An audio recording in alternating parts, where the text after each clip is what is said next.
Hello, this is Dr. Sherelle Perkins. I am going to do a brief training on change. In the beginning of the year, we all have our visions, we all have our plans. Sometimes we are revisiting our vision, sometimes we're coming up with new strategies. So it's really important that we understand the process, the rhythm of change. So we're going to talk about that this morning. Let me pull up my notes. I want to stay on point. You guys know me. So every leader carries a vision. We all have ideas of what it's going to take to improve our lives, our teams, our homes, to reshape our culture, open up a new uh, future, a new venture, adventure. Uh, but here's the challenge: most change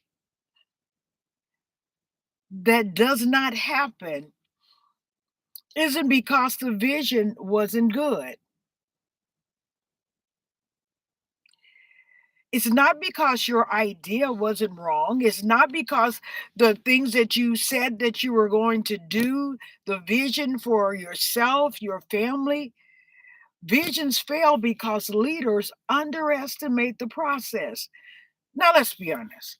Some of us made resolutions that we've already broken.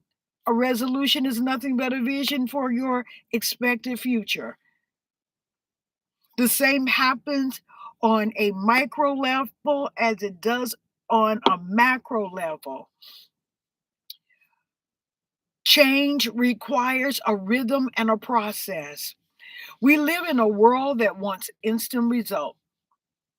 And sometimes we're like that as leaders. We want something that's going to fix things right away. Fast growth, quick wins, immediate transformation.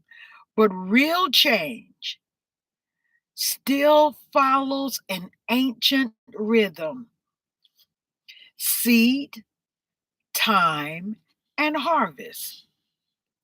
Today, I want to show you how one of the most respected change frameworks in leadership, now that's John Cotter's change model, it mirrors the natural pattern. So some of you may resonate with the idea that, hey, yeah, there is a time that you plant,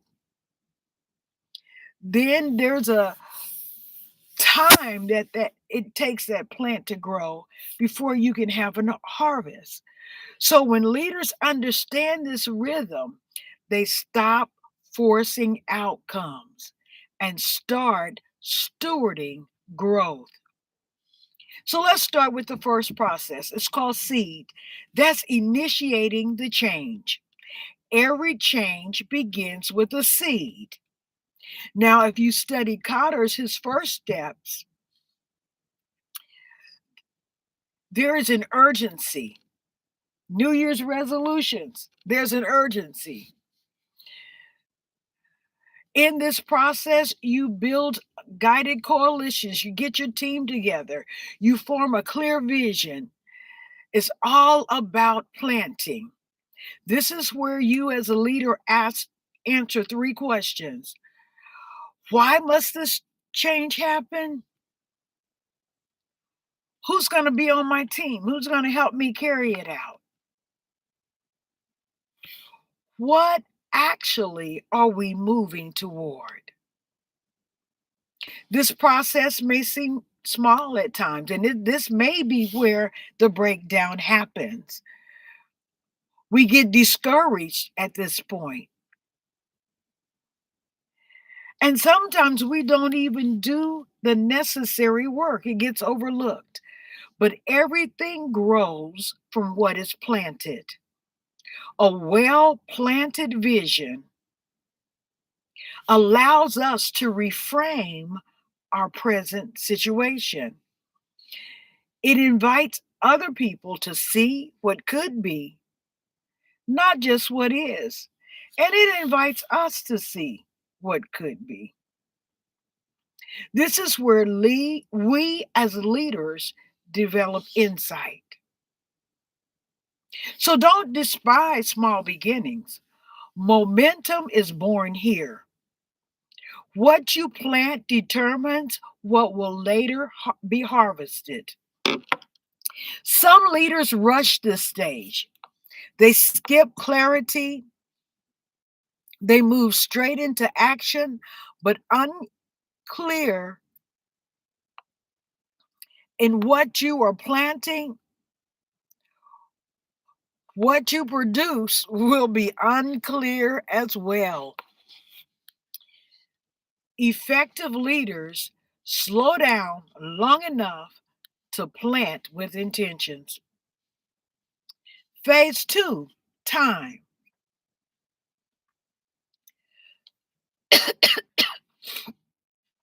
We cultivate growth. This is sometimes the hardest because in this time we can't always see the results. This is when we communicate vision, remove barriers, generate short term wins. This is a strategic, crucial time. It's repetitive, it requires reinforcement of the vision. It's where training is occurs. This is where you get what's needed in order to bring forth that vision, that harvest. It's where you build trust with your teams. Nothing seems to be happening.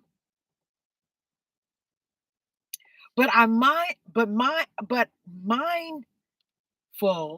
we must be that everything is forming behind the surface. In this phase, this is when leaders rehearse the vision till it becomes culture, even within their own heart and their team. This is the time when you remove the obstacles that will hinder the progress.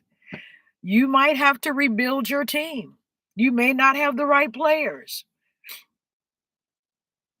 And this is when you celebrate small wins that prove growth is real. I want to say this, even if your change is personal,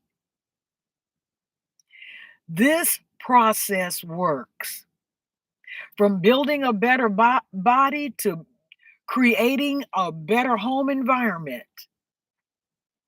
This is the same process, the same rhythm that you need to go through in order to build a better life, an organization, a ministry, a home, a body. It's steady, systematic, intentional steps. And this is where we grow weary. This is when we ask, why aren't I getting quicker results? Why do I have to keep explaining this? Why does it feel like I'm going around in circles?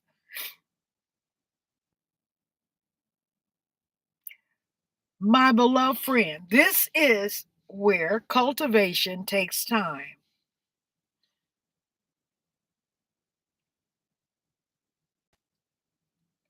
Great leaders understand transformation is not instantaneous, it is incremental, and time is not your enemy.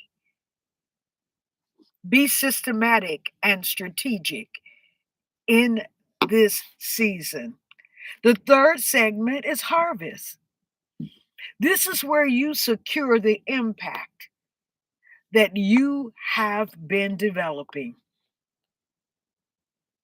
This is where What you've been doing that no one has been able to see becomes visible. This is where you change. If you're building something better for you personally, this is where your systems shift, your culture changes, results appear. This is harvest. This is building an exchange and anchoring it in a culture. It's in Kotter's change model, it's the final step. This is where you ensure what has been built does not disappear. Harvest is not merely an achievement. It's a process that generates continuity. Leaders in this phase use strengthened systems so that change endures. You embed new practices. You ensure progress that won't disappear overnight.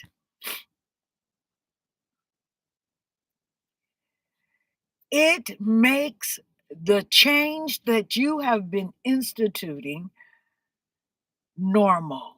It normalizes your change. This is where what you have been building becomes powerful and the beginning of a new legacy. A harvest that cannot be sustained is not transformation.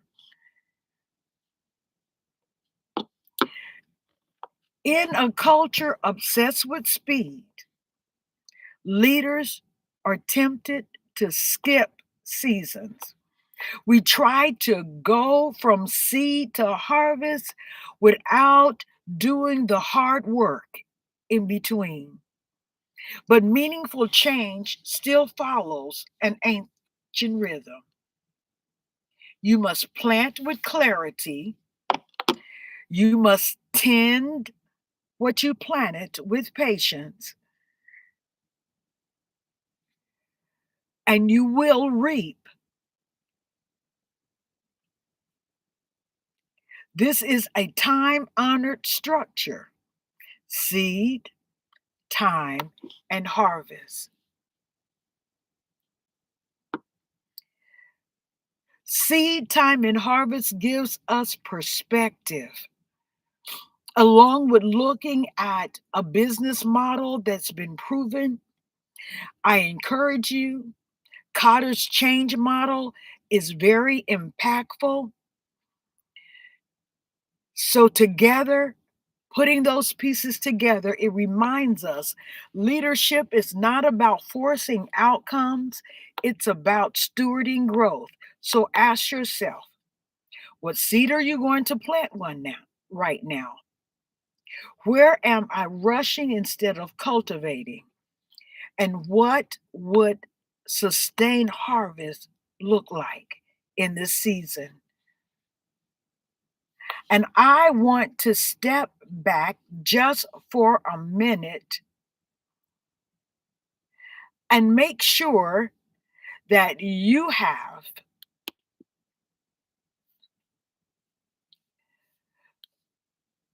the principles that you need.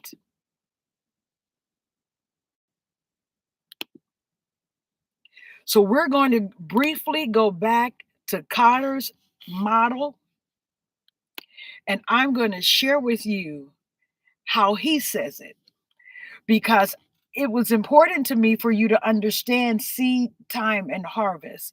But I want to make sure that I also include in this just a little bit more about his model in case you decide that you want to implement it within your organization.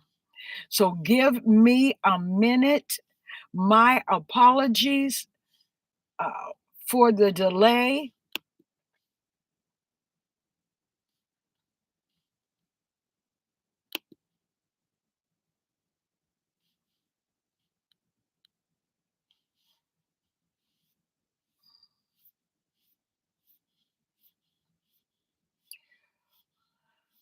Oh, here we go. The first phase, the seed time. This is when we create urgency, we build a coalition, and we cast the vision. That's stages one, two, and three. The second thing that we do is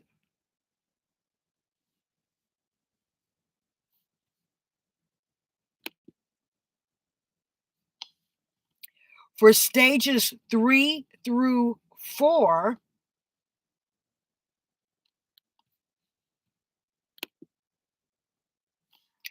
this is time. So we have seed, time. So during time, we have